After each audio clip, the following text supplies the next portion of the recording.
Oui, c'est rendre grâce à Allah le Tout-Puissant parce que nous avons abordé cette législature avec beaucoup d'inquiétude, comme vous le savez, parce que le budget de l'année dernière n'était pas suffisant, parce que nous avons pris service le 4 février pendant que les budgets étaient déjà adoptés. À la suite de cela, nous avons fait ce que nous avons pu faire, mais sur la feuille de route et le plan stratégique, notre objectif c'était d'arriver à faire adopter l'acte additionnel.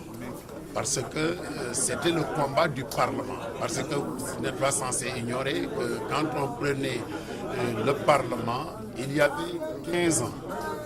Et de la deuxième à la troisième législature, les députés se sont battus, se sont concentrés sur le renforcement des prérogatives du Parlement.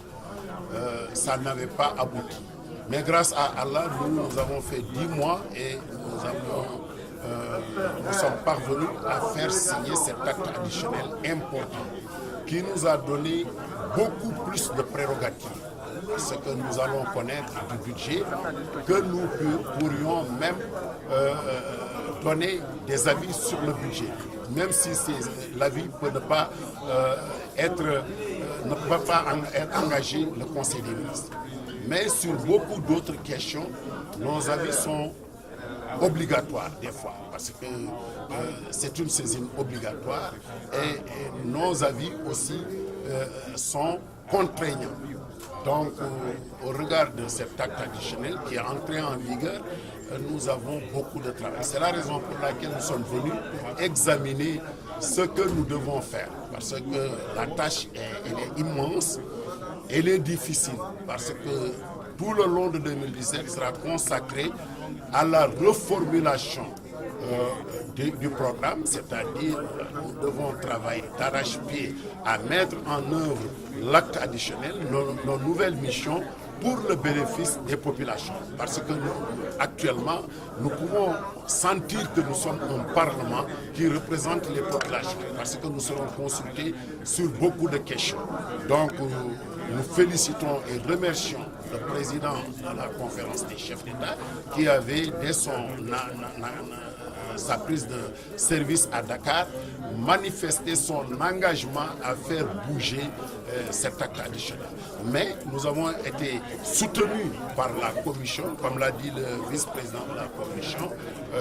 Ils ont travaillé avec nous afin de trouver les réponses à la sollicitation des parlementaires. Donc, vraiment, nous sommes très, très satisfaits. Gambie s'est aussi invité au débat. Oui, mais c'est normal, vous savez, parce que ce qui a été appliqué en Gambie, nous vous donnerons ce protocole signé par Yaya Jammeh.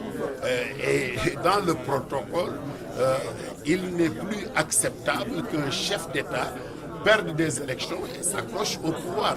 Et nous avons, en tant que CEDEAO, mis en œuvre ces mécanismes qui sont là pour que Yaya Jammeh quitte le pouvoir. Donc c'est de bonne guerre. Moi je savais que Yaya Jammeh ne peut pas rester en Gambie. Je l'ai dit très tôt, parce que nous avons travaillé en bonne intelligence avec la commission. Ce n'est pas des réunions, mais on a des moyens de communication pour savoir ce que nous avions à faire. Et nous savions que le président Yaya Jammeh va partir de force et que le président élu va partir et exercer le pouvoir que le peuple lui a conféré.